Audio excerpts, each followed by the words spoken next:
la vente, pour la négociation plus complexe. Ici, ça peut être pour l'argumentaire, pour la communication aussi. Ici, pour la cohésion d'équipe. Et ici, c'est pour faire valider des informations clés, par exemple. Vous avez aussi, et j'ai trouvé en faisant des recherches, les 7 familles, elle a un paquet, les bons gestes, je recycle, les systèmes de défense. C'est inimaginable ce qu'il peut y avoir sur les 7 familles. Et je ne le savais pas jusqu'à il y a peu de temps. C'est en faisant des recherches pour cet après-midi. Donc je n'ai pas tout exploité, mais il y a plein de choses et je vais aller voir. Et on peut même dire, je veux créer mon propre jeu des 7 familles sur mes propres domaines de compétences. Eh bien, vous avez des liens, vous faites votre truc et vous envoyez et il vous renvoie le jeu. Eh oui, et c'est super. Je veux dire, et c'est là en termes de coût, on est mineur, quoi. Voilà, c'est peut-être ça vous coûte 50 € maximum, quoi. Et du coup, c'est génial, on peut faire des super trucs, quoi. Et ça, je veux dire, c'est utile à tout niveau. Hein, on peut le tester avec des personnes qui sont des étudiants qui sont en licence, mais si c'est bien fait aussi d'un point de vue pédagogique, on peut le faire avec des adultes. C'est pareil, c'est comment j'amène le jeu objectif, comment ça va se dérouler, avec le pourquoi du comment. C'est très important.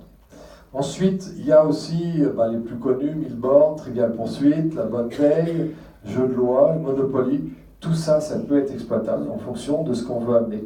Jeu de loi ou Milborn ou Monopoly, à la place des cases qui sont clés, on va y mettre, par exemple, une case, eh bien, le groupe a un contenu très synthétique, et quand ils tombent là-dedans, à eux de former les autres sur ce contenu. Par exemple, et on peut tout imaginer avec ça.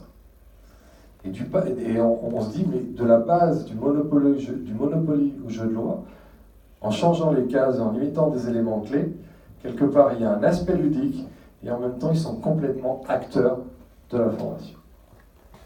Vous pouvez même leur donner un tuto vidéo, de ce tuto vidéo, à vous de les mettre en pratique, de les mettre en action. Et du coup, on utilise quelque chose qui est digital, quelque chose qu'ils adorent, parce que pour eux, la vidéo, ils sont sur leur smartphone et ils l'utilisent tout le temps. Et du coup, monopolisation, application, motivation. Bien plus, alors je vous ai mis encore des liens. Hein, j'en ai mis ici, j'ai trouvé un lien qui est très bien. C'est, hop là, ici, c'est celui-là. Voilà. C'est carrément dédié dans le secteur de la santé. Donc vous l'aurez, hein, puisqu'il y a le lien. Et ce qui est intéressant, alors je vais directement...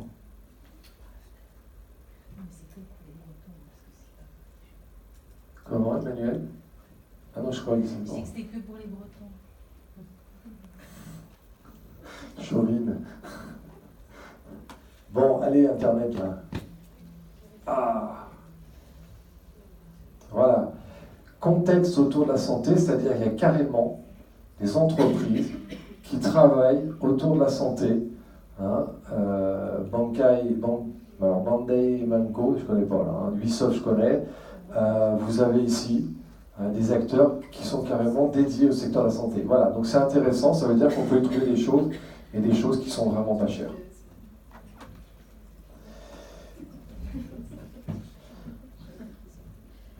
Hop. Il y a aussi ici, j'ai mis un lien où effectivement on peut choisir son métier. Donc chaque métier a un Serious Games.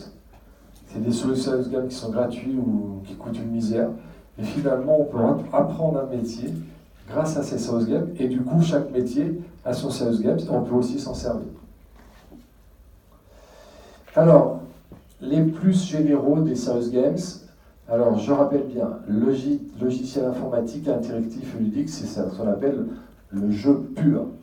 Le jeu de plateau type Monopoly, c'est jeu pur. Donc ces deux-là, on va y rajouter nous-mêmes en tant que formateurs des éléments formatifs, donc des éléments sérieux. Après, vous avez des logiciels donc professionnels ludiques, ce qu'on appelle les Serious Games purs. Donc les plus, c'est des nouveaux outils, c'est clair. C'est, utilisé au quotidien et quelque part constamment adapté aux problématiques professionnelles, puisque de plus en plus, comme ce sont des jeux qui se développent et le secteur du jeu se développe, eh bien, en fait, les jeux que vont utiliser les personnes très jeunes vont pouvoir devenir des serious games. Si nous on rentre dedans, on apprend et on utilise.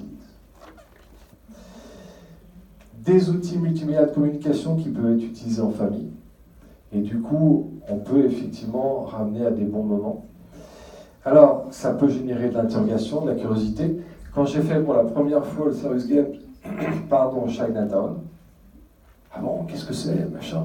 Et au lieu de discuter entre eux, tout de suite, intérêt, interrogation, curiosité, et hop, on les motive directement. Et comme on l'a vu à travers les vidéos, c'est des prises de conscience par eux-mêmes. Et ça, c'est extrêmement important dans le monde de la formation. Alors, les plus et les moins. Alors les plus, novateurs, tendances, majeures, ludiques, sur smartphone, etc. Les moins, ça reste du virtuel pour les jeux purement informatiques.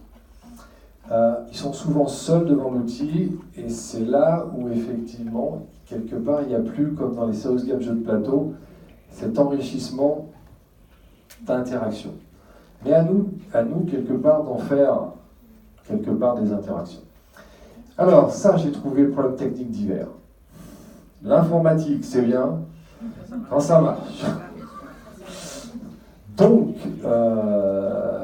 vu les contraintes diverses et variées que j'ai pu rencontrer, je favorise les jeux de plateau, parce qu'au moins, ça marche tout le temps. Mais je sais que dans tous les cas de figure, je dois me mettre au serious game, digital, pur. Ça, je le sais. Mais je pense que dans un premier temps, je vais alterner. Je vais faire par exemple Chinatown, je vais faire du digital et du jeu de plateau. Et là, ça devient encore plus attractif, encore plus motivant. Donc pas tous égaux face à l'informatique, ben oui, il y en a qui maîtrisent très bien, il y en a qui maîtrisent moyennement, il y en a, et je comprends. Les jeux de plateau type Monopoly, alors c'est peu onéreux, je l'avais dit, interactivité réelle, ça peut rappeler de bons souvenirs, il y a des échanges, et on peut travailler beaucoup sur les comportements. Là, c'est très important parce que dans les serious games, alors vous avez dû le comprendre, mais les étudiants comme les adultes, on se lâche beaucoup plus et on est beaucoup plus nous-mêmes.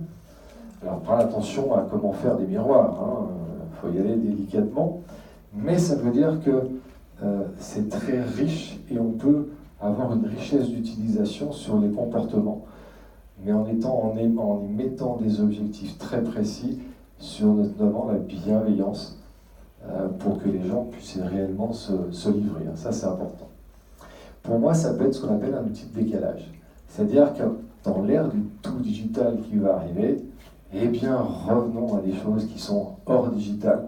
Eh bien, moi, j'ai des étudiants qui encore me disent c'est super. Et effectivement, ils sont sortis de leur digital. Alors, ça ne veut pas dire que pendant les jeux de plateau, ils ont quand même leur smartphone à côté. Et de temps en temps, ils le regardent. C'est même fou, mais c'est comme ça et on est obligé de faire avec dans tous les cas de figure. Donc, il n'y a pas de problème lié au digital, comme je l'ai évoqué. Alors, les moins, comme je l'ai évoqué, c'est-à-dire il y a les autres qui le regardent. J'ai même eu une fois, dans Chinatown, des étudiants qui se sont réellement fâchés parce qu'il y avait eu des promesses non tenues, et ils se sont fâchés pour de bon. C'est assez, mais pour de bon, ah oui, on est fâchés pour de bon. Alors c'est là où il faut, faire attention, c'est-à-dire être un vrai pédagogue, dans le sens, il y a une réflexion de pédagogie, une réflexion de comportement, il y a comment je fais, qu'est-ce que j'arrête, quelles limites je mets. Et puis, la maîtrise de l'échange complexe, effectivement, ça va être la maîtrise des interactions, c'est-à-dire je suis formateur face à un groupe, comment moi j'agis avec eux, et dans les groupes nombreux, il faut y mettre des référents pour effectivement maîtriser cet échange qui peut être complexe, parce qu'à un moment donné, quand ils sont trop nombreux, nous, notre écoute, elle a des limites, on a que 2 oreilles, quoi. D'où des référents. Alors, effectivement, tout ce qui est serious, dans tous les cas de figure, il suffit de lire « j'apprends », tu m'impliques, j'apprends, ça c'est la notion de serious game qui est présente. Pour les outils du futur, tablette, smartphone, c'est évident. Vous avez aussi des véhicules qui maintenant sont équipés de tablettes bientôt, enfin presque, hein, c'est presque des tablettes pratiquement. Donc les gens vont jouer dans leur voiture, hein, les voitures connectées, les voitures qui vont aller toutes seules. On va y arriver. Ensuite, vous avez la réalité augmentée, c'est-à-dire que là on est sur du ordinateur, tablette, et c'est le premier pas vers la réalité virtuelle, et là on y est déjà. Merci mesdames. Ensuite, on aura toujours des logiciels sur PC. Alors, des logiciels sur console, je ne l'ai pas mis aussi. Mais j'ai mis les jeux de plateau parce que moi, je trouve que ça revient à des fondamentaux d'échange qui sont, je trouve, primordiales. Et je trouve que certains jeunes le réclament par rapport, effectivement, où on est seul devant son smartphone ou autre. Alors, avant qu'on en arrive à la démonstration par l'utilisation d'un Serious Games qui est Big ID, si vous avez des questions, c'est le moment. Je regarde mon timing. Okay.